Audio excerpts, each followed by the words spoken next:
Hello U9, welcome to your first online learning lectorial for the season, I guess.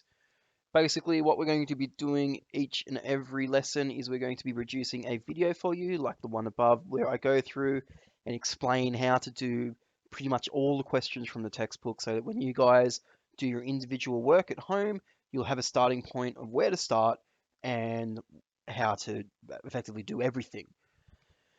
Now, unfortunately, we're starting with an annoying topic, which is using linear equations to solve problems. Now, I believe that if you're in 9P, you may have done this exercise already. If that is the case, then you do not need to do this one, and you'll just need to wait for the next video before you start your work. Whereas if you're in 9D, which is my class, you will need to make sure that this gets done. Regardless, it's a good way to get in and do some practice.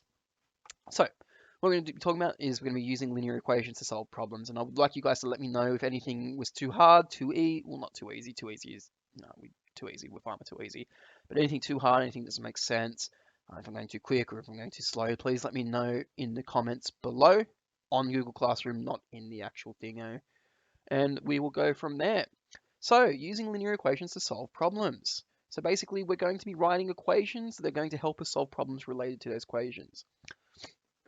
So, to solve a worded problem using algebra, what are we going to do? Well, we're going to start off by reading the problem. And I can't stress this enough. Read the bloody problem. Read the problem and read the problem and find out what the question is asking for. Okay? Cannot stress this enough. If you're not actually reading what it's asking for, then you're not going to be able to answer the question. What's the question asking for? Is it asking for what the kids' ages are? Is it asking for how much these people earn? Is it asking how many runs a cricketer scores? I'm being deadly serious. There's going to be lots of situations. What is the question asking? Okay, next we've got if my thing will work. No, apparently not. So next we've got define a pronumeral and write a statement such as let x be the number of. So let x be the number of runs the batter scores. Let x be the amount of money that this person earns. It doesn't have to be x. Even, in fact, use a letter that makes more sense for the situation. If it's the runs that a cricketer is getting in cricket, maybe use the letter R for runs, okay? But we want a pronumeral, okay? And you want to define that as something. So let x be the number of xylophones that the musicians use in their folk rock band. Something along those lines. Right. Write an equation using your defined pronumeral. X plus 2x, or x plus 2 is equal to 5. Something that's going to resemble the problem I'm going to be solving, okay? We'll see more of this coming up, and we'll actually be going step by step through these steps to make sure. So we've got read, define, and write. After write, we've got solve. Solve the equation, pretty straightforward. You've been doing this for the last few weeks. Answer the question in words, okay? You're being asked the question, you need to answer the question. You can't just put an answer that is just a number, x is equal to 5. What's that mean? 5 xylophones the musicians have. Something along those lines. Check to see if the answer makes sense. Doesn't make sense that if the difference between two numbers is 3 and the product, or they multiply together to get 6, does it make sense to get an answer of 100 and 1,000 million? No, it doesn't. Actually see if the answer makes sense, okay? Obviously something really big or really small, giving on the situation, may be true, but not necessarily. So let's have a look at some of the examples that you guys will be looking at to help with you solving these problems, okay? So the examples for this one will be based loosely on what question 1 will look like. So we're going to do these together and see what we come up with. So for each of the following, make x the unknown number. So we're going to be using x as the number we don't know, and we're going to be writing things based on that. So 5 less than a certain number. So how do we write 5 less than a certain number using x as our unknown number? So 5 less than a certain number. So if our certain number is 6, then 5 less than 6 would be 1. If our certain number was 10, 5 less than 10 is 5. If our certain number was 100, then 5 less than 100 is 95. The number we keep changing is at the front. So to write a sentence using the following, using x as our unknown number, we would write x is, not that, x minus 5, okay?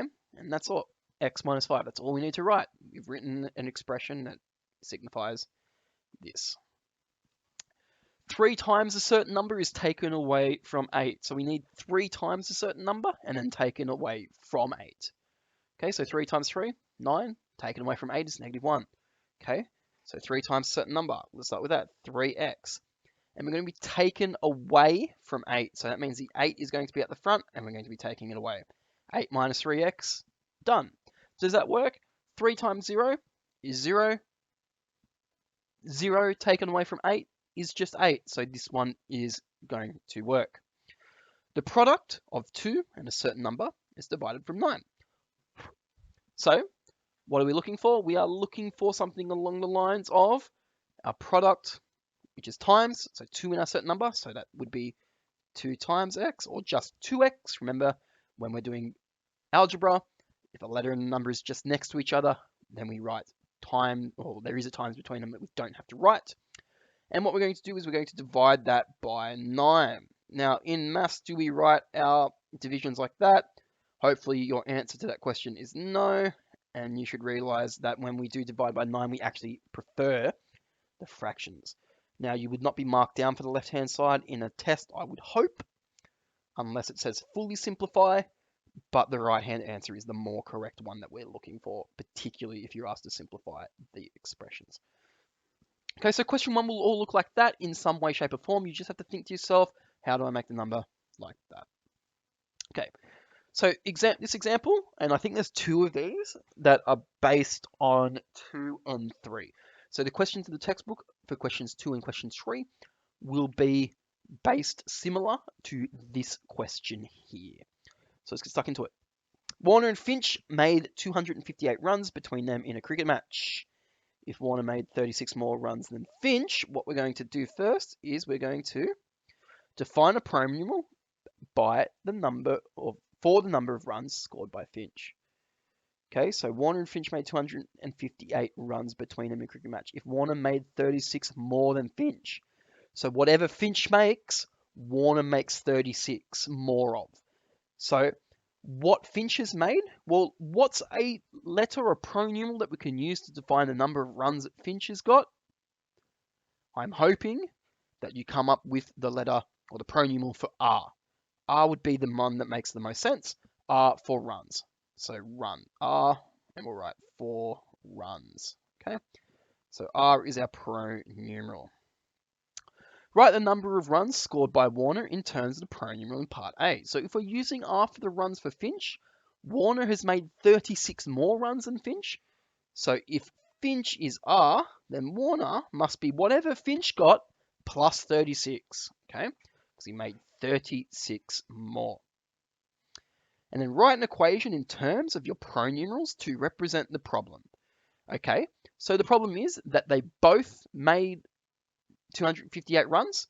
Okay, so Finch made R plus Warner, who made R plus 36, because that's, he made 36 more than Finch. So if Finch got 10, then Warner got 36 more than 10, which would be 46. Okay, we don't know what R is yet, but if that was the numbers, that's how we would work it out. So it's the runs plus 36. And we're going to make an equation, so we have to have an equal sign. What are these equal to? What total did they make? Well, up the top it says they made the 258. So we're going to make that equal to 258. So here's our equation. R plus 36 is equal to 258. Solve the equation in part C to find the unknown value. So that is R plus 36. 36 is equal to 258. Now, the only thing I've done so far is I've just removed those brackets. Okay, we can remove those brackets like that. We don't have to keep them there for this bit. Okay, and if we were to expand the brackets, remember there'd be a 1 out the front, and then we just multiply everything by 1, so we just get this anyway. Now, simplifying this equation, R plus R is equal to 2R. So 2R plus 36 is equal to 258. This is just a 2-step equation, which we know how to solve. First step, we are going to subtract 36 from both sides. And that leaves us with 2R is equal to 258 minus 36. Now, using that big brain power, we're going to realize that is 222. But 2r is equal to 222. What is r? So r, we're going to divide by 2, divide by 2. So r is equal to 111. So that is the unknown, or the unknown that we're trying to find. Okay. Now, I might just change this one a little bit because we have, whoop, how do I get out of you? Like this? Yes, I want to do that. Okay. Now the last part of this, hello, can I please write? Thank you. So the last part, how are we going? We good? Besides that thing that's annoying me right in the middle. Okay, can you go away? Thank you. If you ask them politely, it does it for you. How many runs did each of them score? So going back on that last page, Finch Finch was just the R. And we've worked out a value for R. R is 111, okay? So we've worked out that Finch must have scored 111 runs. So we'll write Finch equals 111 runs, okay? Warner, we know, actually, let me write it like this. We know Finch, we represented Finch back in question A with R. And Warner, we represented in question part B with R plus 36. Now we know what R is equal to. R is equal to 111. So that must mean that Warner is 111 plus 36, which gives 147. Okay, so those two numbers are 36 apart. Do they make sense for the situation? Okay, if we add these two numbers together, we should get 258. Okay, so if we do 147 plus 111, okay, 7 plus 1 is 8, 4 plus 1 is 5, 1 plus 1 is 2. 258, there we go. They've gotten 258 in total. Warner has gotten 36 more than Finch. Okay, so the difference between 147 is 111 is 36. Okay, by working out, well, what did Finch get? And then if they both got the same amount, Warner must have got 36 more. And there we go. Now, with these types of problems, okay, they are really tricky. I want you guys just to try them. Okay, they're very hard without someone there helping you along the way. I've tried my best to make one very simple so that you just need to follow the steps, okay, and do those. So that's for question 2 and 3. Now, the next one we've got for you will be covering questions 4 onwards, and I think it's like 4 to 12. So if we go to the next one, yeah, 4 to 12, okay? So the last thing I wanted to talk about on that last page was, do those numbers actually make sense? Do 111, 147 make sense in the situation? It's a cricket match. Is it possible for teams of players to get 111, 147? Of course it is. Like, it's definitely a reasonable answer. So we're happy with that one. Okay? Okay. All right. So those 5 steps that we did, so A, B, C, D, and E, we kind of expect you to do depend on all of these questions. Even if it explicitly doesn't say do part A, this is part A, this is part B, this is part C, this is part D, and E. We'd expect you to still do those though, based on whatever the question is, okay? Even if it's just a shorthand version like this one.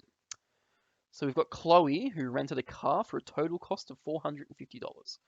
If the rental company charged $36 per day plus a hiring fee of $90, how many days did Chloe rent the car?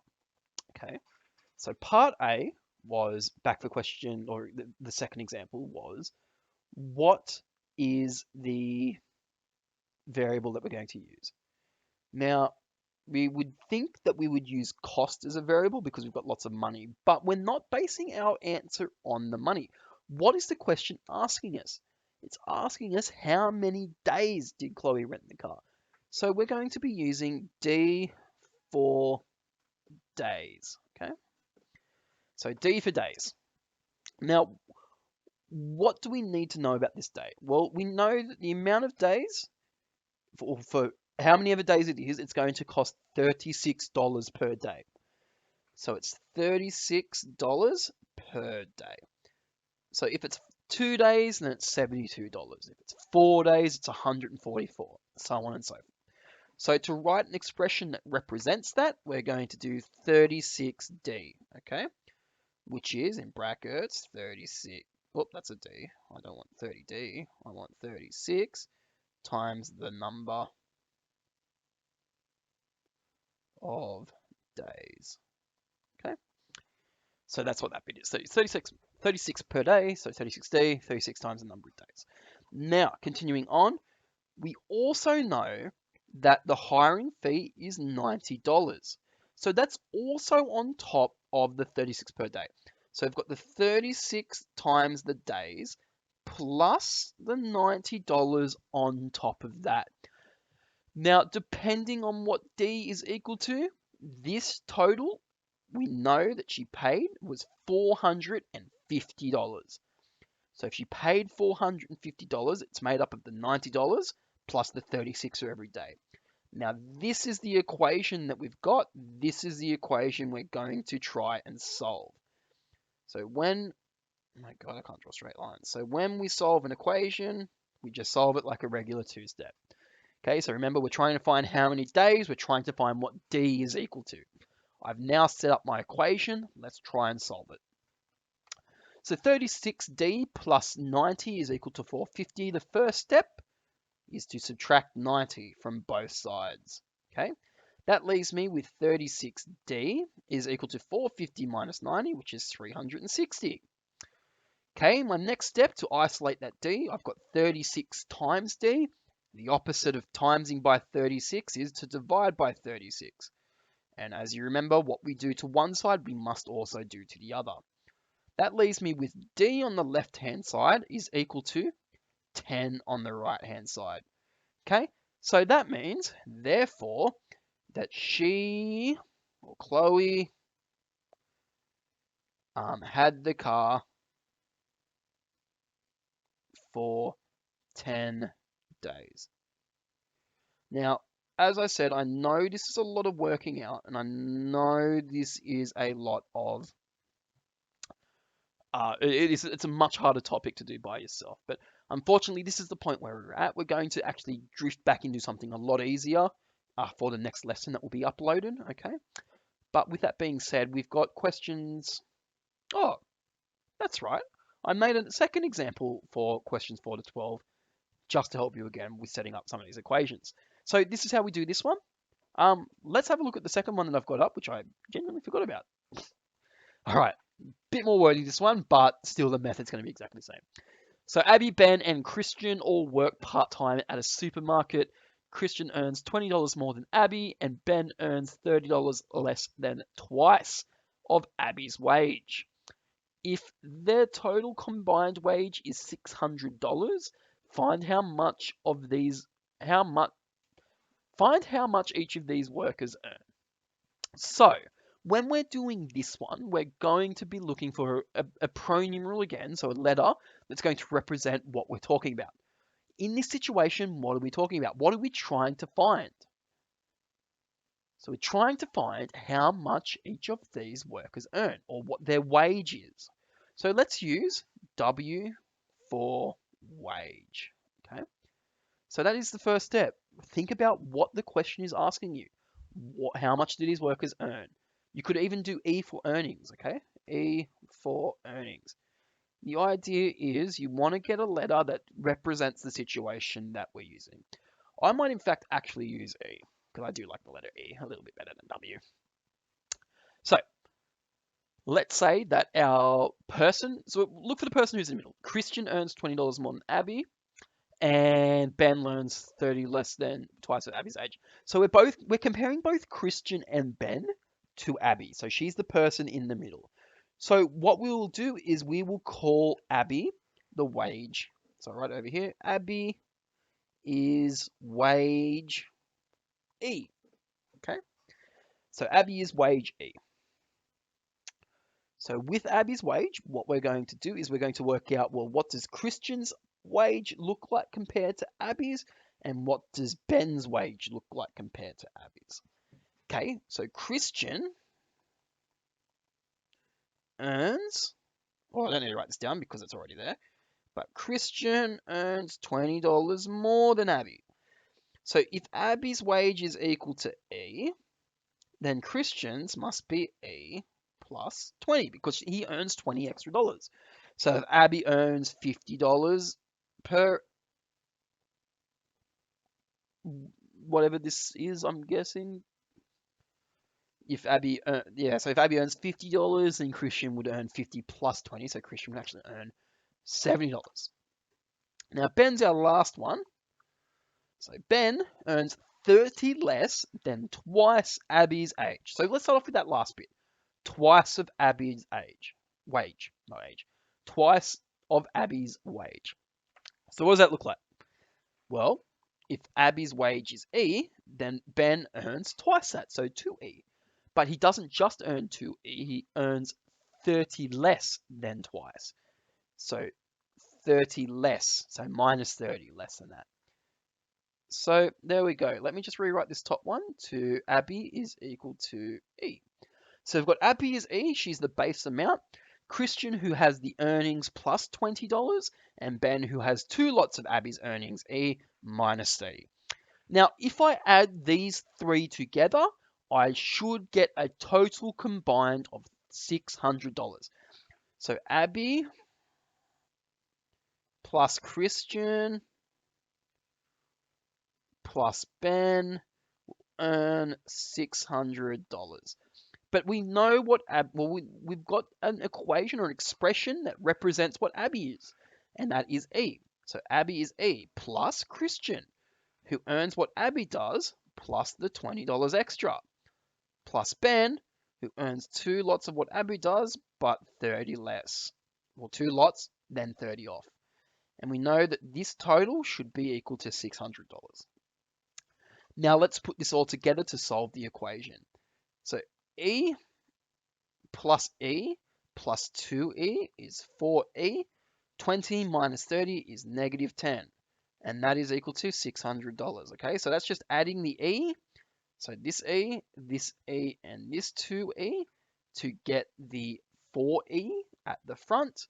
And then the plus 20 and the minus 30 there to get the minus 10. So 20 minus 30 is equal to negative 10. And that's equal to $600. Now we've got